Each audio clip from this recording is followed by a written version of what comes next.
बंद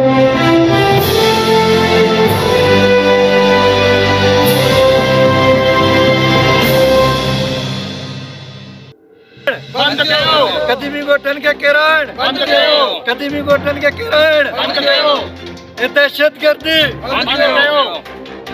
धरंजी बदकारी बंद कयो डीसी मलीर खे हटायो डीसी मलीर खे हटायो। गोला गबोल गोठ ऐं साजन गबोल गोठ पहुतासीं ऐं हिते जेके माण्हू एहतिजाज करे रहिया आहिनि ॻोठाणा एहतिजाज करे रहिया आहिनि सो उन्हनि खां पुछंदासीं त उन्हनि जो छा मसइलो आहे ऐं पंहिंजो हुननि जा ॻोठ ॾाठ घर ॾाठा विया आहिनि उन्हनि सां जेका ज़्यादती थी आहे सो उन मुतलिक़ असां ॻोठाणनि खां अहवालु वठंदासीं। जी ज़्यादती कई वञे थो पहिरियों असां सां मलिक रियाज़ असां सां वॾो ज़्यादती कयो असांजो ॻोठनि और घरनि खे ड्राए असांखे लोधे कढियो अथसि। उन खां बावजूदि हिते असांजा पंहिंजा पुराणा ॻोठ हुया असां हाणे हिते शिफ्ट थियूं था हिते एग्रोटमेंट वारा असांखे तंग करनि था असां खां भत्ता घुरनि था अगरि चयो भत्ता न ॾींदो त असां तव्हांजो ॻोठनि खे किराईंदासीं। कल्ह या न असांजो बाउंड्री लॻल हुया और असांजा जो घर कखणा वेठा हुयासीं ॿकरी ॿधल हुया असांजा हर चीज़ उहो सभिनि खे ड्राए वरी बाद में असांखे चई विया धमकी अगरि तव्हां पैसा कुझु पुॼायो त ठीकु आहे वरना असां ॿियो चकर बि ईंदासीं। असां ड्रिजूं था सर महिरबानी कयो असांखे बचायो वञो असां वञूं काॾे होॾे असांखे बेरेटोन सॼो भॼाए छॾियो आहे हिते वेठा थो हिते एग्रीमेंट और न छॾे थो असां वञूं काॾे असांजो गबरनि जो मथो रहम कयो वञे महिरबानी करियो असां वञा काॾे या ख़ुदकुशी कंदासीं या असां सिंध छॾे काॾे वञूं असां वञूं काॾे असां त हिते फाथल आहियूं न असां अगरि हिते असांखे जीअण न छॾंदा असां काॾे वञूं होॾे माजर असांखे न छॾनि था हेॾे मलिक रियाज़ असांखे घर सभु कुझु ॻोठ फुरे वरी हिते ॿियो ॻोठ में असां अची वेठासीं उहो बि ॻोठ असांजो हिते एग्रीमेंट वारा न छॾनि था असां वञूं काॾे असां बसि महिरबानी कयो असां सां हेल्प कयो असां सां वॾो ज़ाती हिते गबोल बिरादरी अंग्रेज़ टाइम खां वठी वेठा आहियूं बैरिया अची वियो पुत बि असांजे मथां डंबर उहो डंबर असांजे उतां ॻोठाणनि खे सभिनी खे भॼाए बाउंड्री वारे करे ॿाहिरि उछले छॾियऊं उतां अची आबाद थी वियूं हाणे चौथो ॾींहुं आहे पंजो ॾींहुं आहे रोज़ु अचनि था बाबा 200-300 हिननि सां नफ़री हूंदो आहे पोइ पुलिस लेडीज़ फोर्स अची ॿारनि खे धिका अची ड्रा ड्रू शुरू हाणे बैरिया जी बाउंड्री वाल जे परे पासे वेठा आहियूं तव्हांजो इलाइक़ो छॾींदोसीं न कुझु बैरिया असांखे पैसा ॾिना न कुझु असां ॿाहिरि वेठा आहियूं तव्हां उते बि असांखे जीअं नथा ॾियो तव्हां ॿुधायो पोइ असां काॾे वञूं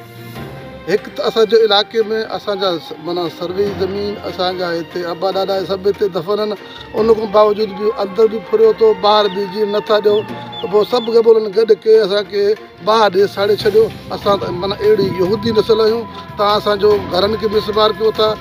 अच्छा आया आहिनि सेवा या त कमिटमेंट कयो पैसा ॾियो न त 150 एकड़ ज़रदारी जी आहे ज़रदारी 150 एकड़ असांजे घर में अची वेठो ज़रदारी वीचारे कहिड़ी बुख आहे और असांखे चवनि था की तव्हां या त कागज़नि जा पैसा ॾियो या असां सां वेही ज़मीन असांजी कागज़ ख़रीद कयो हाणे इहो ख़ामख़ा हिकु ड्रामो आहे ख़ामख़ा हिकु फिल्म आहे बाक़ी असां मीडिया खे अपील कयूं था इदारनि खे अपील कयूं था असां सां क़दीमी ॻोठ वारनि सां ज़्यादती थिए थी ख़ुदारा माना ख़ुदा तरसी अथव असां ते रहम कयो। दोस्तनि जी महिरबानी मीडिया वारनि जी जेका आयो तव्हांजे साम्हूं ई तव्हां ॾिठो आहे ही क़दीमी ॻोठ आहिनि मां चवां थो की हिननि ॻोठनि खे कई सदियूं थियूं आहिनि पाकिस्तान बाद में बनियो आहे ही ॻोठ पहिरें जा बनियल आहिनि ऐं हिन एरिया में जेके बि आहिनि DC खे या इंक्रोचमेंट खे ॿिया इंक्रोचमेंट नज़र नथा अचनि जिते जेका आहे असांजी आबादी आहे उते ख़ासि कर जेको आहे गबोलनि खे हिते टारगेट बनायो वञे थो जॾहिं खां बि PTI जे टिकट ते हिते कादरबख्श गबोल ख़ान बीठो उते जेके आहिनि पीपल्स पार्टी वारा जेके खटिया उन खां बाद में असांखे सियासी इंतकाम तौरु असां ते जेको आहे चढ़ायूं कयूं वञनि थो हीअ तव्हां मलीर जो जेको आहे सहाफ़ी आहियो मलीर में सहाफ़त कयो था वेस्ट में कयो था हज़ारों निकरनि ते जेके आहिनि 4 दीवारियूं बनियल आहिनि उते जेके आहिनि पंहिंजो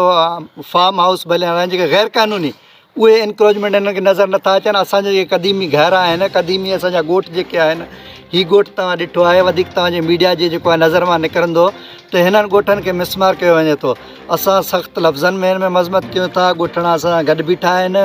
वधीक अगरि असांखे तंग कंदा असां हिननि जे लाइ पटिशन दाख़िल कंदासीं हाई कोर्ट वेंदासीं सुप्रीम कोर्ट वेंदासीं मां आला इदारनि खे अपील थो कयां वज़ीर आला सिंध खे अपील थो कयां मां सुप्रीम हाई कोर्ट जेका आहे उन खे अपील थो कयां त तव्हांखे बहरिया टाउन ही तव्हांजे साम्हूं आहे, तव्हां कैमरा फेराईंदो हेॾा बहरिया, इहो तव्हांखे इंक्रोचमेंट नज़र नथो अचे जेको हज़ारनि एकड़नि ते असांजा हिते चंद जेके एकड़नि में घर बनियल आहिनि उहे बि तव्हांखे जेके आहिनि ॾुखिया लॻनि था, उहे बि तव्हांखे तकलीफ़ ॾियनि था। जॾहिं असांजो हीअ जेके आहिनि कखां झुगियूं न बचंदा न, पोइ हिननि जा महल बि न बचंदा। मां SUP जे तरफ़ां सिंध यूनाइटेड पार्टी जो ज़िले जो सदर आहियां। मां पंहिंजे पार्टी में इहा ॻाल्हि रखंदुसि, सुभाणे न परीं असांजो एक्शन कमेटी जो एहतजाज थियण वारो आहे प्रेस क्लब ते ऐं गवर्नर हाउस जे साम्हूं, उते इहो ॻाल्हि रखिबो। असां मुसलसल हर जॻह ते असां सां जिते नाजाइज़ी थियो, असांजे ॻोठनि सां थियो, उहो मां नथो चवां। मां हिकु ॻाल्हि कई त गबोलनि सां इंतकामी कार्रवाई कया, पर जंहिं बि सिंधी सां जिते बि जेका आहे थींदो असां उते उन जे लाइ मज़ामत कंदासीं, बीहंदासीं, विढ़ंदासीं। हिन अमल खे मां बिल्कुलु जेको आहे रिजेक्ट कयां थो, जेको शाम जे टाइम में कंहिंजे गैर मौजूदगी में बग़ैर जेको आहे पंहिंजो नोटिस ॾियण जे हिननि अची इहे डाठा आहिनि। मां इन जे लाइ शैम थो। सब्सक्राइब कयो हमारे पंहिंजो चैनल सोच टीवी के ऐं बेल आइकन के दबाएं कदें भी न विसारींदा। सब्सक्राइब करें आपके अपने चैनल सोच टीवी को और बेल आइकन पर क्लिक करना ना भूलें।